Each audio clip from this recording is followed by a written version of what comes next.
¿Qué pasaría si el testamento de tu padre no fuera una herencia, sino una confesión? 3 hermanos, 3 fragmentos, una sola verdad sangrienta que desmorona un imperio construido sobre mentiras. ¿Estás listo para descubrir quién mató al verdadero fundador y por qué? En la penumbra de una mansión victoriana, sepultada entre colinas cubiertas de niebla, 3 hermanos se reúnen por primera vez en 10 años. El aire huele a cedro viejo, cera de abeja y secretos enterrados. Cada uno sostiene un sobre amarillento con su nombre escrito en una caligrafía temblorosa, la letra de su padre, el patriarca que todos creían un visionario, un hombre que construyó un imperio textil desde la nada. Pero nada en esa casa es lo que parece. Las paredes susurran, los retratos observan con ojos fríos y el eco de un crimen antiguo empieza a resonar bajo el suelo de madera. La hermana mayor, Valeria, lleva un vestido negro ajustado que realza su figura voluptuosa y madura. Sus ojos, oscuros como el carbón, reflejan desconfianza. No vino por el dinero, sino por la verdad. Desde que su tía le susurró, antes de morir, que el imperio nació de una traición, no ha podido dormir. Ahora, frente a la chimenea apagada donde solía sentarse su padre, siente que el fuego vuelve. No en las brasas, sino en su pecho. Algo se rompe en su interior cuando abre su sobre y lee. Para Valeria, la hija que siempre preguntó demasiado. Esta parte habla de amor, pero no del mío. El hermano del medio, Sebastián, vestido con un traje caro pero arrugado, sostiene su carta con manos sudorosas. Es un hombre de apariencia frágil, con ojeras profundas y una sonrisa que nunca llega a sus ojos. Él heredó la mitad de las fábricas, pero en su sobre no hay cifras ni acciones, solo una advertencia escrita con tinta desvaída. Para Sebastián, el traidor que no supo que lo era. Aquí encontrarás la traición y tu propio nombre en ella. Palidece, porque él, más que nadie, recuerda al tío Santiago, el hermano del patriarca, desaparecido misteriosamente en 1987, cuyo retrato desapareció del Salón de Honor la misma noche que el imperio fue inaugurado. La menor, Lucía, apenas 30 años, con cabello castaño desordenado y una postura defensiva, mira su carta como si quemara. Ella creció escuchando historias gloriosas sobre su abuelo fundador, pero nunca vio fotos de él. Ahora, en su sobre, una frase la paraliza. Para Lucía, la inocente que abrirá los ojos del pasado. Este fragmento habla de un crimen y de la sangre que nos une a todos. Su pulso acelera, porque en el desván de esta misma casa, mientras buscaba antigüedades para vender, encontró una caja metálica con huellas de bala y dentro una placa policial. Lo que ninguno sabe es que las 3 cartas, separadas por designio del patriarca muerto, solo cobran sentido juntas. Por separado son confesiones rotas, unidas son una sentencia, porque el hombre al que todos llaman fundador no fundó nada.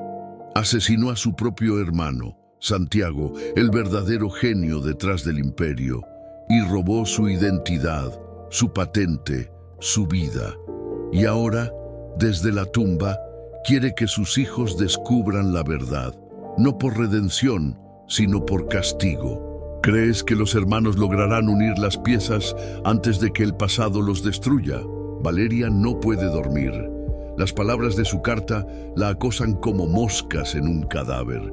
Esta parte habla de amor, pero no del mío.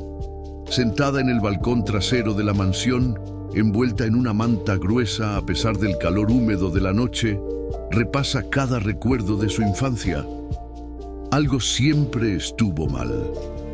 Su padre jamás hablaba del tío Santiago y cuando alguien lo mencionaba por error, el silencio caía como un hacha. Ahora con la carta en mano, reconoce los signos, la forma en que su madre evitaba ciertas habitaciones, el llanto ahogado en Nochevieja, el retrato quemado en el jardín un verano cualquiera. El amor del que habla la carta no es el del patriarca. Es el amor entre Santiago y una mujer cuyo nombre nadie pronuncia.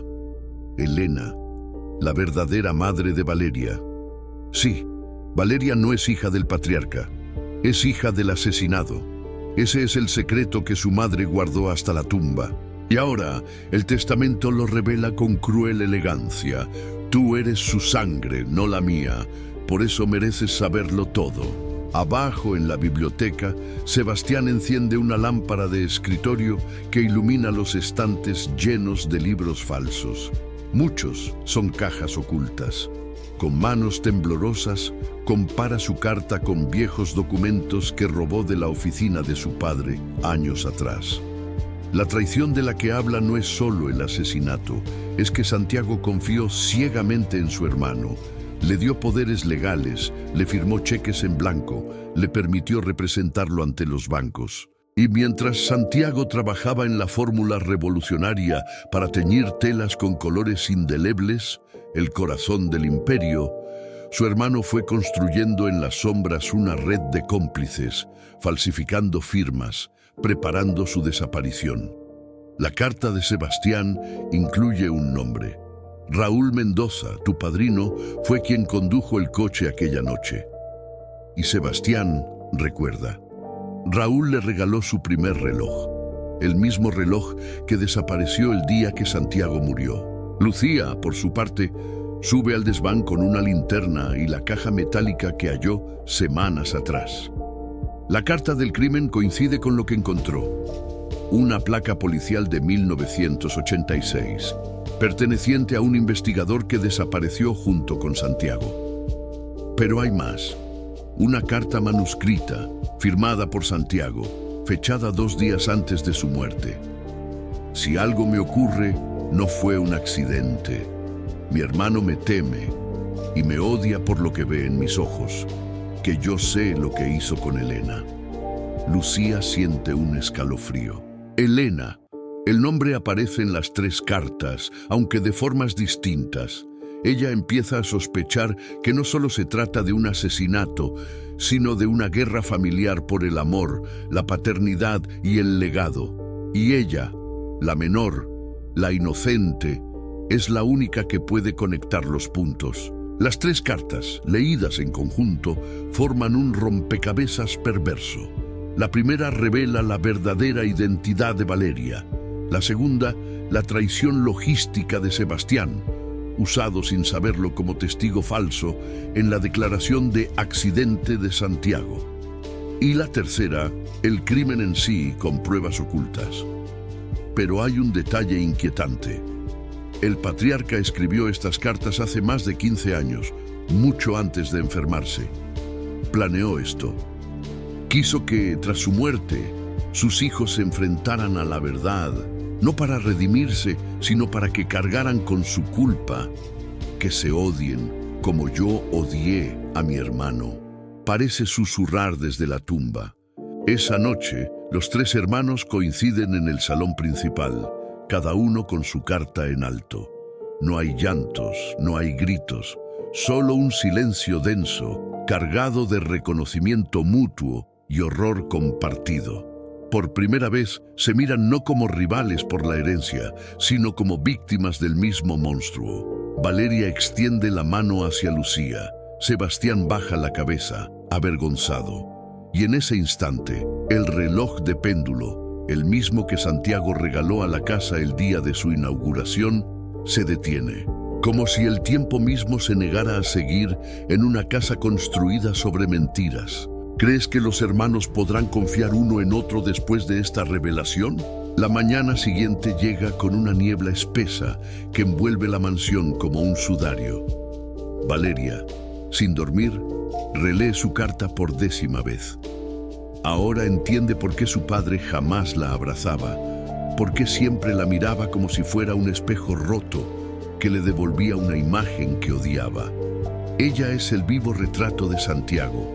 Los mismos ojos almendrados, la misma forma de fruncir el ceño cuando piensa. Y Elena, su madre biológica, era la amante de Santiago, no la esposa del patriarca. El matrimonio entre el patriarca y su madre fue una farsa montada para ocultar la paternidad de Valeria y a la vez asegurar que el linaje legal continuara con sangre falsa. El amor del que habla la carta no es romántico, es filial, prohibido y profundamente peligroso. Porque amar a Santiago era traicionar al imperio, y al imperio no se le traiciona impunemente. Sebastián, por su lado, decide confrontar a Raúl Mendoza. Lo encuentra en una vieja cabaña junto al río, bebiendo aguardiente de una botella sin etiqueta. Al verlo, Raúl no se sorprende. «Sabía que vendrías cuando muriera tu padre», dice con voz ronca. Confiesa que aquella noche Santiago fue llamado urgentemente a la fábrica por una fuga de químicos. Al llegar, el patriarca lo esperaba con 2 hombres armados. No hubo juicio, no hubo grito, solo un disparo sordo, amortiguado por sacos de algodón. «Tu padre me hizo firmar un documento diciendo que Santiago se había ido voluntariamente, que estaba loco. Me dio dinero, me dio poder y me condenó a vivir con esto». Sebastián se derrumba.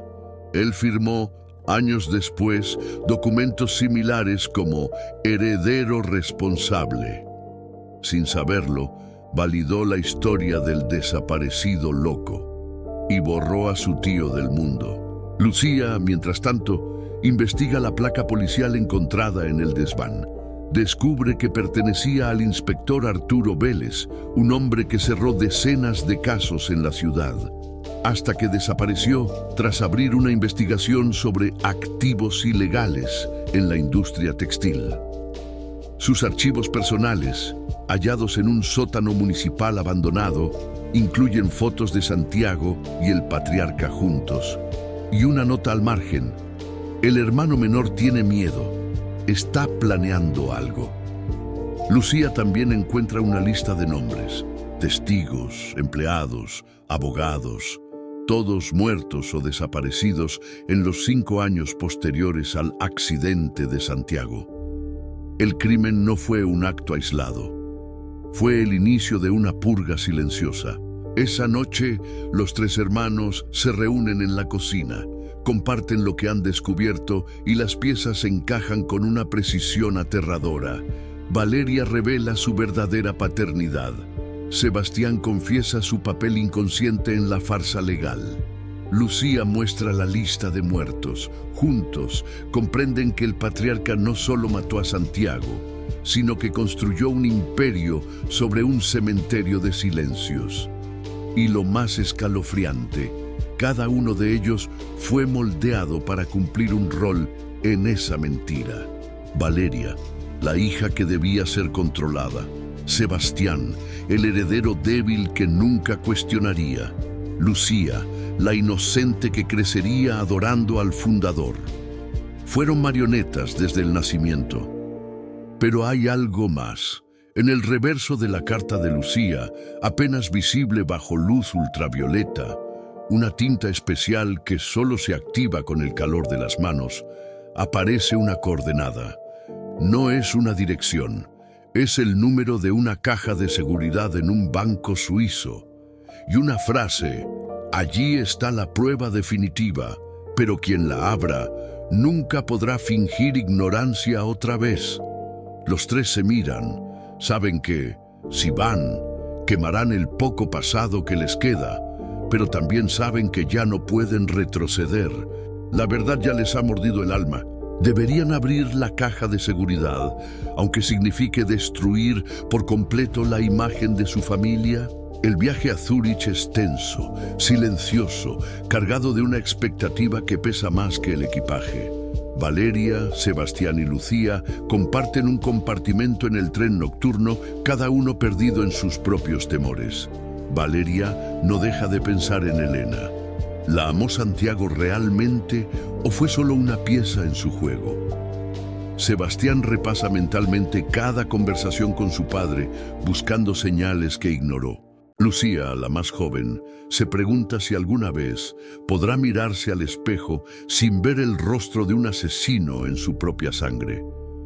La nieve comienza a caer cuando el tren cruza los Alpes, como si el cielo intentara cubrir lo que están a punto de desenterrar. En el banco, un edificio de piedra gris con vitrales antiguos los reciben con frialdad protocolaria. Presentan la llave, la firma notarial que el patriarca dejó en su testamento y las huellas dactilares de los 3 hermanos, una medida de seguridad paranoica que ahora cobra sentido. La caja de seguridad es más grande de lo esperado. Al abrirla, no encuentran oro ni joyas, solo un cuaderno de cuero negro, un frasco de vidrio con residuos oscuros y una fotografía en blanco y negro. La foto muestra a Santiago de pie frente a una fábrica en construcción, rodeado de obreros sonrientes. Detrás de él, en la sombra, está el patriarca, con una expresión que no es de orgullo, sino de envidia pura, venenosa. El cuaderno es el diario personal de Santiago.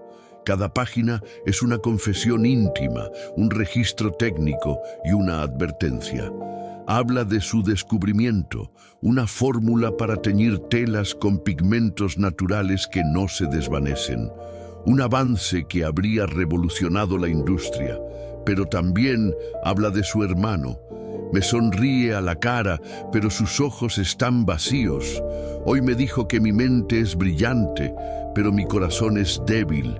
No sabe que ya vi las facturas falsas, los contratos alterados. Si me pasa algo, no fue un accidente.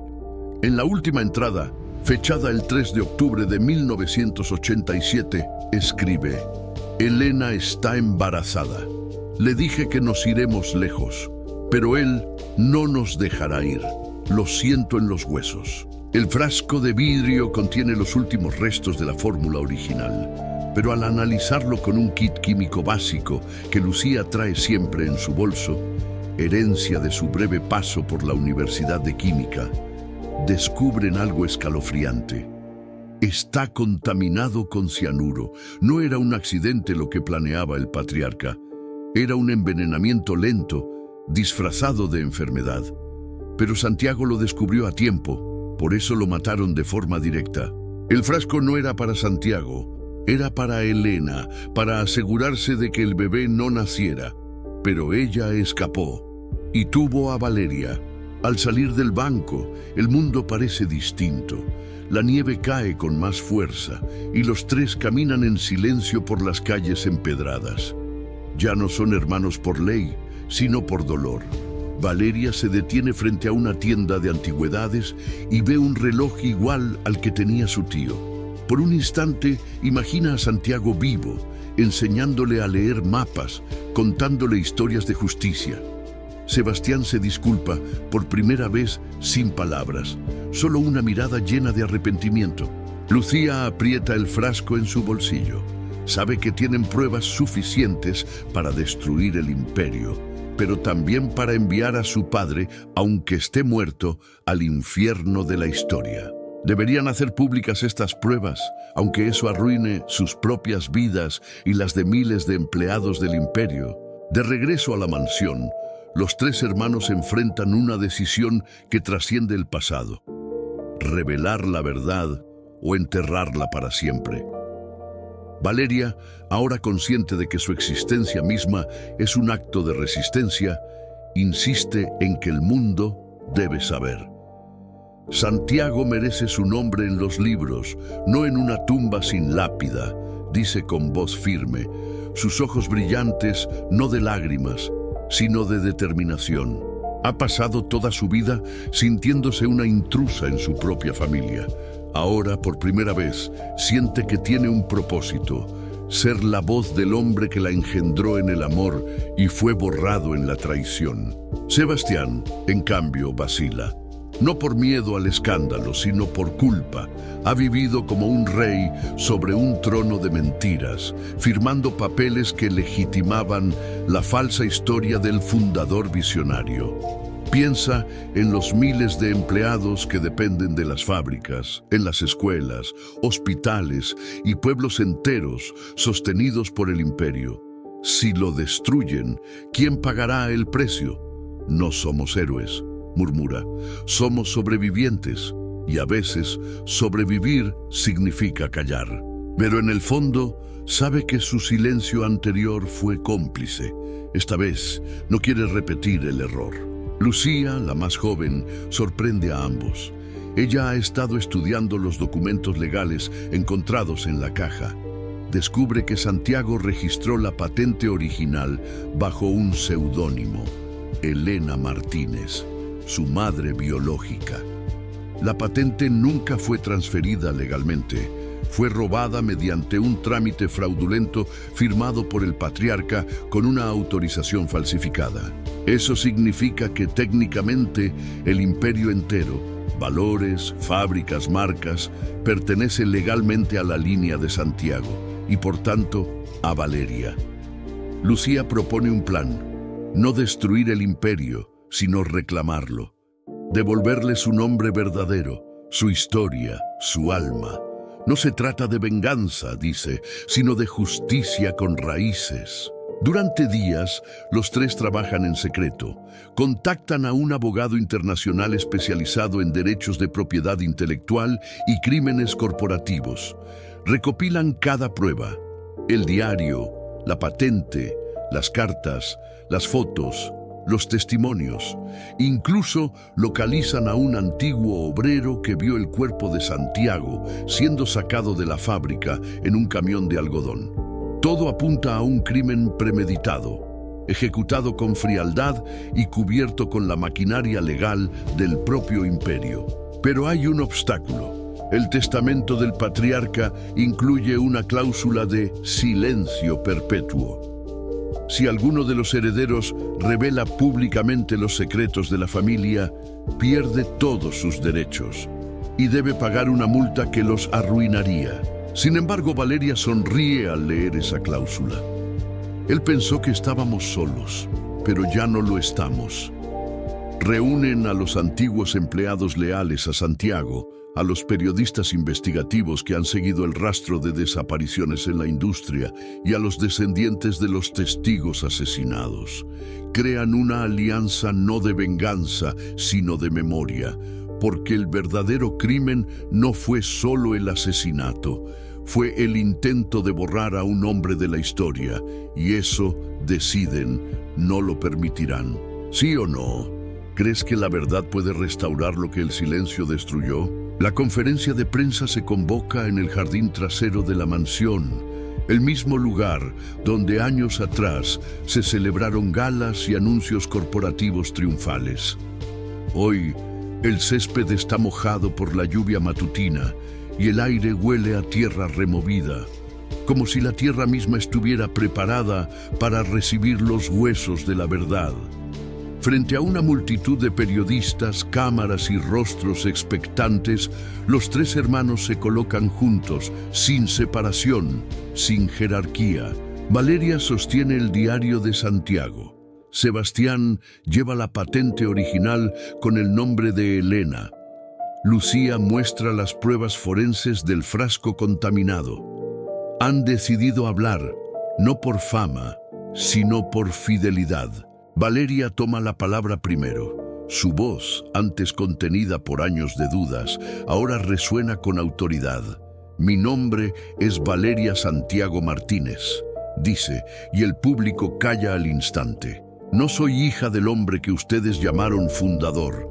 Soy hija del verdadero creador de este imperio, asesinado por su propio hermano en 1987. Este no es un relato de ficción, es una confesión escrita en sangre, silencio y mentiras. Y hoy rompemos ese silencio. Muestra fotos de Santiago con obreros, con científicos, con su madre. Imágenes que nunca antes habían visto la luz. Sebastián, con los ojos húmedos, confiesa su papel. Fui un instrumento de la mentira. Firmé papeles que borraron a un hombre del mundo. No sabía, pero eso no me exime. Hoy renuncio a todo lo que heredé fraudulentamente y entrego mi testimonio a la justicia. Revela los nombres de los cómplices aún vivos, incluyendo a Raúl Mendoza, quien ya ha dado su declaración a la policía en secreto. El imperio no solo se construyó sobre un crimen, se mantuvo con chantajes y sobornos durante décadas. Lucía, con la frialdad de quien ha estudiado cada detalle, expone la evidencia técnica. Explica cómo la fórmula de Santiago fue robada, cómo el cianuro fue preparado para eliminar a Elena y al bebé que llevaba, y cómo el patriarca usó su posición para manipular registros civiles, patentes y registros policiales. El crimen no fue solo físico, dice, fue histórico. Intentaron borrarlo del tiempo, pero el tiempo a veces guarda recuerdos en lugares que los asesinos olvidan mirar, en un diario, en un frasco, en el ADN de una hija. Al final del día, el mundo entero conoce la verdad. Las acciones de la empresa caen estrepitosamente. Los gobiernos abren investigaciones internacionales. Las fábricas cierran temporalmente. Pero algo inesperado ocurre. Los obreros, en lugar de huir, se organizan. Exigen que el imperio sea reconstruido bajo el nombre verdadero: Textiles Santiago. Valeria, con el apoyo de sus hermanos, acepta liderar la transición. No como dueña, sino como custodia. Por primera vez en su vida no se siente una intrusa, se siente una continuación. Esa noche, los tres hermanos encienden una vela en el salón principal, frente al lugar donde antes colgaba el retrato del patriarca. Ahora, en su lugar, cuelga una foto recién revelada de Santiago, sonriendo con los ojos llenos de esperanza. El reloj de péndulo, que se detuvo el día que leyeron las cartas, comienza a marcar el tiempo otra vez, como si el alma de la casa, liberada por fin, respirara aliviada. ¿Crees que la justicia puede nacer incluso de los secretos más oscuros? Años después, la mansión ya no es un monumento al silencio, sino un archivo vivo de la verdad. Transformada en un museo llamado Casa de la Memoria Santiago, recibe a visitantes que quieren entender cómo una mentira puede construir un imperio y cómo la verdad, por dolorosa que sea, puede reconstruirlo con justicia. Valeria, ahora con el cabello entrecano y una postura serena, guía a grupos escolares por los pasillos donde una vez tembló de miedo. Les enseña el desván, la caja metálica, la chimenea donde su padre fingía ser un hombre íntegro. Pero también les muestra el jardín, donde ahora florecen rosas blancas, plantadas en honor a Elena. Sebastián, lejos del lujo que alguna vez lo definió, trabaja como mediador en conflictos laborales. Ha dedicado su vida a reparar, aunque sea en parte, el daño causado por su familia. Ha escrito un libro titulado El heredero ciego, en el que expone con crudeza su complicidad pasiva y cómo el silencio puede ser tan letal como una bala. El libro se convierte en lectura obligada en facultades de ética empresarial. No busca redención, dice en cada entrevista, sino responsabilidad. No basta con no ser el asesino, hay que negarse a ser el cómplice. Lucía, por su parte, se ha convertido en una destacada científica forense. Usa su conocimiento para ayudar a resolver crímenes históricos en todo el mundo, especialmente aquellos vinculados a corporaciones que han borrado vidas para proteger sus beneficios. Lleva consigo en un medallón una pequeña muestra de la fórmula original de Santiago, no como reliquia, sino como recordatorio, que el conocimiento, cuando se usa con integridad, puede ser una forma de amor. En una conferencia en Ginebra, revela que ha logrado estabilizar la fórmula, haciéndola segura y ecológica. La patenta, a nombre de Fundación Santiago. El imperio textil, reestructurado bajo un modelo cooperativo, hoy emplea a miles de personas en condiciones justas. Las telas llevan una etiqueta especial.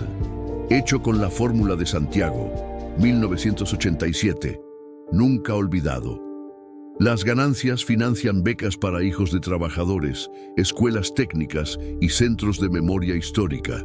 El legado ya no es de poder, sino de reparación. Y en el centro de la nueva sede, en lugar de un retrato del patriarca, hay una escultura de bronce. 3 figuras entrelazadas. Un hombre, una mujer y una niña mirando al horizonte. Representa a Santiago, Elena y Valeria. La verdadera fundación. Así, el testamento del patriarca, pensado como una trampa, como un castigo desde la tumba, termina siendo su mayor derrota, porque en lugar de dividir a sus hijos, los unió. En lugar de enterrar la verdad, la liberó. Y en lugar de perpetuar su nombre, borró su legado de envidia y miedo. Hoy, cuando alguien pregunta quién fundó el imperio, la respuesta es clara, fuerte y justa: Santiago. Y sus 3 hijos, aunque no todos llevan su sangre, llevan su espíritu. Porque la verdadera herencia no es el dinero, es la valentía de decir la verdad, incluso cuando duele. Si esta historia te conmovió, te sorprendió o te hizo cuestionar lo que creías saber, no te vayas todavía. Dale like, porque cada clic ayuda a que historias como esta lleguen a más personas. Y suscríbete al canal. Aquí no contamos solo relatos. Destapamos verdades que el mundo intentó enterrar. ¿Quieres más historias donde la verdad es el arma más poderosa?